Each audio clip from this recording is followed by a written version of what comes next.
Dans un petit coin de Dallas, au cœur du Texas, se trouve un dojo réputé appelé Dragon's Den Martial Art Academy. C'est un endroit où la sueur, la discipline et l'orgueil se croisent chaque soir. Ce mardi-là, l'air était chargé d'énergie. Les cris d'effort, les coups frappant les sacs d'entraînement, et les semelles qui glissaient sur le tatami formaient une symphonie familière pour les habitués du gymnase. Mais ce soir-là, quelque chose d'unique allait se produire. Quelque chose dont on parlerait encore des années plus tard. Au centre du dojo se tenait Brad Morrison, un homme connu autant pour son talent que pour son arrogance. Troisième dan de karaté, champion régional plusieurs fois sacré, Brad se considérait comme le roi incontesté de ce lieu. Sa confiance débordait, tout comme son besoin constant d'impressionner. Devant lui, un partenaire d'entraînement gisait au sol, sonné par la puissance du dernier mouvement de Brad. « Tu appelles ça un vrai combat ?» lança-t-il avec un sourire satisfait, ses bras croisés sur son torse musclé. Sa voix résonna dans toute la salle, attirant les regards des élèves qui s'entraînaient. Dans la rue, tu serais fini en 10 secondes. Le ton n'était pas méchant, mais empreint de ce mépris subtil qui trahissait un ego enflé. Les plus jeunes étudiants le regardaient avec un mélange d'admiration et de crainte. Brad était fort, rapide et charismatique, mais il avait cette tendance à humilier ceux qui n'étaient pas à son niveau. Il fit craquer sa nuque, balaya la salle du regard et lança, d'un ton provocateur. « Bien, qui veut être le prochain ?» Personne ne bougea. Le silence pesa quelques secondes, jusqu'à ce que la porte du dojo s'ouvre lentement. Le bruit du vent extérieur fit frissonner les rideaux du hall d'entrée, et un homme entra. Ses pas étaient calmes, presque silencieux. C'était Chuck Norris. Il venait simplement rendre visite à son vieil ami, Master Kim, le propriétaire du dojo. Les deux hommes s'étaient connus des décennies plus tôt, lors de compétitions internationales. Chuck n'était pas là pour enseigner, ni pour se battre. Il voulait juste passer dire bonjour. Mais ce soir-là, son arrivée allait tout changer. Master Kim, un homme d'une 60aine d'années au regard sage et au sourire discret, s'avança pour l'accueillir chaleureusement. « Chuck » s'exclama-t-il, surpris et ravi. « Quelle agréable surprise !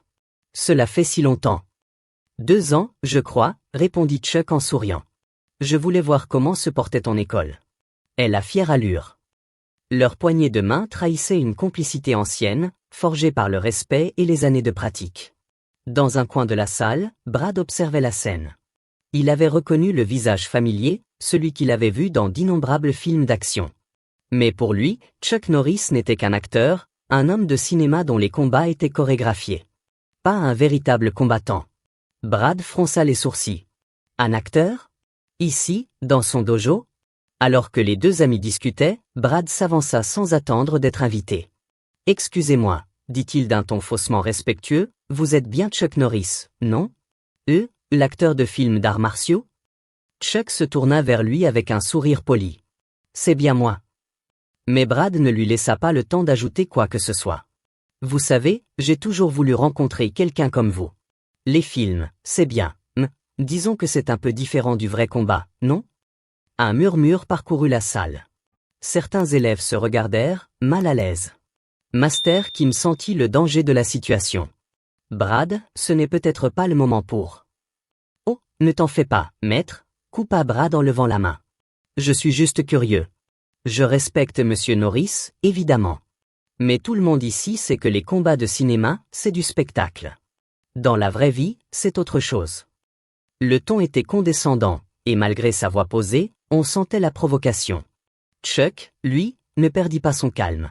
« Les films sont faits pour divertir, c'est vrai. Je suis simplement ici pour voir mon ami, pas pour prouver quoi que ce soit. » Brad esquissa un sourire narquois. Il sentit que les regards se tournaient à nouveau vers lui. L'occasion était trop belle.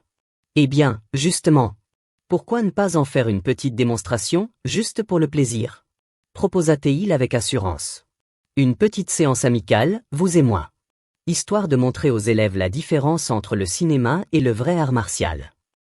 Master Kim secoua doucement la tête. Brad, ce n'est pas une bonne idée. Mais le jeune homme n'écoutait déjà plus. Ce sera juste un échange léger, pour l'éducation. Qu'en dites-vous, Monsieur Norris ?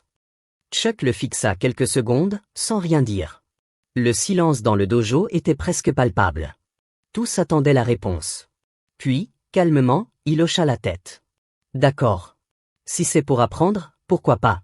Master Kim soupira. Il connaissait ce regard. C'était celui que Chuck avait toujours eu avant une compétition, tranquille, mais déterminé. Brad, ravi, fit signe à tous les élèves de se rassembler autour du tatami. Approchez, tout le monde. Vous allez voir un vrai combat, un vrai test entre la réalité, Hollywood. Les étudiants formèrent un cercle. Certains sortaient discrètement leur téléphone. D'autres retenaient leur souffle.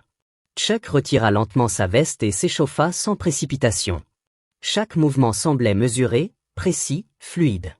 Il ne faisait aucun geste inutile.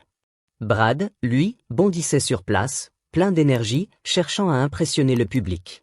Juste pour clarifier, demanda Chuck d'une voix paisible, on est bien d'accord, c'est juste pour le plaisir. Bien sûr, répondit Brad en souriant. Je ferai attention à ne pas vous blesser.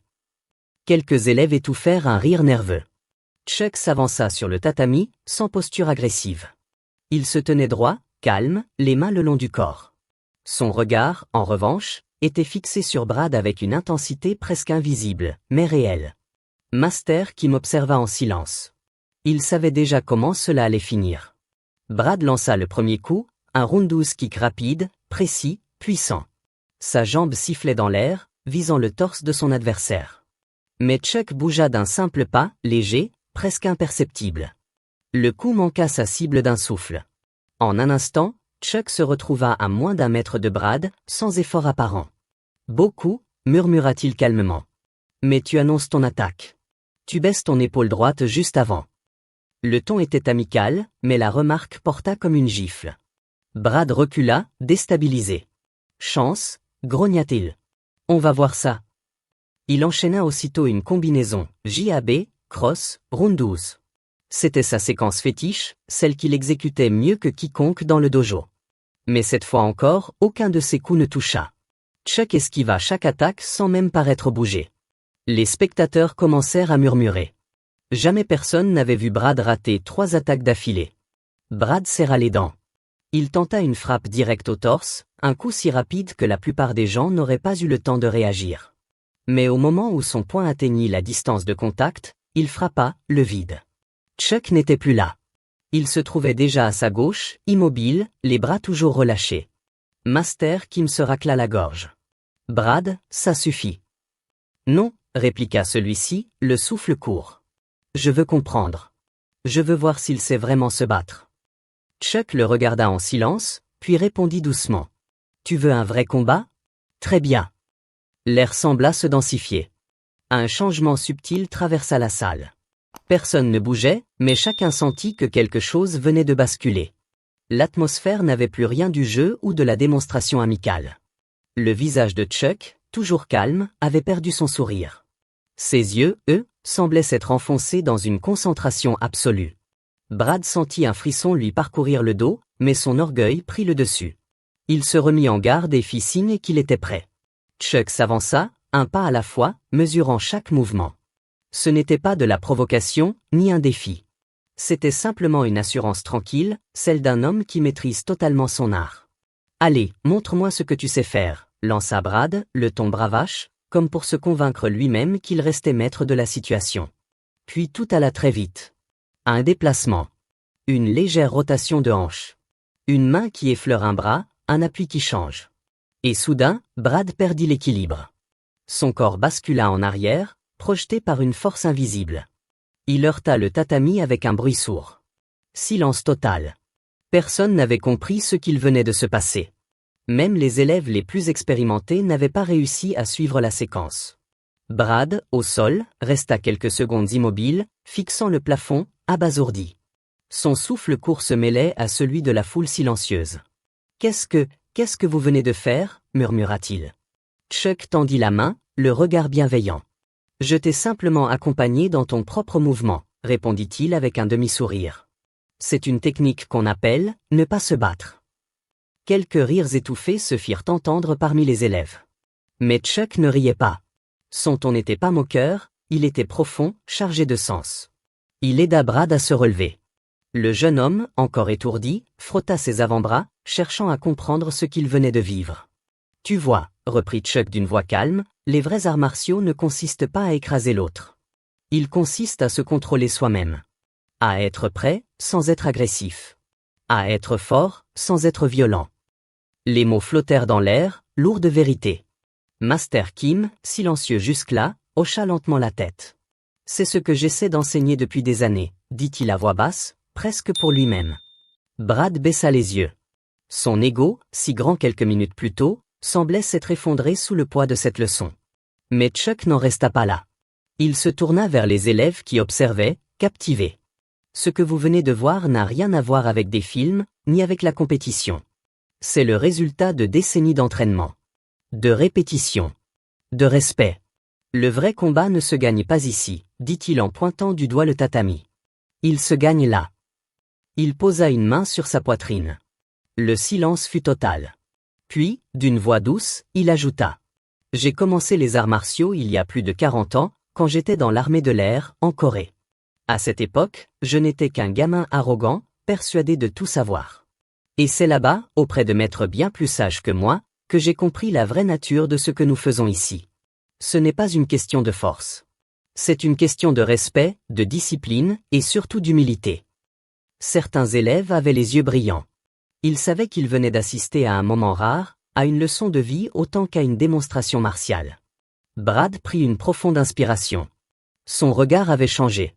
Ce n'était plus celui d'un compétiteur sûr de lui, mais celui d'un homme qui venait de comprendre quelque chose d'essentiel. « Je vous dois des excuses, monsieur Norris, dit-il d'une voix sincère. J'ai été arrogant.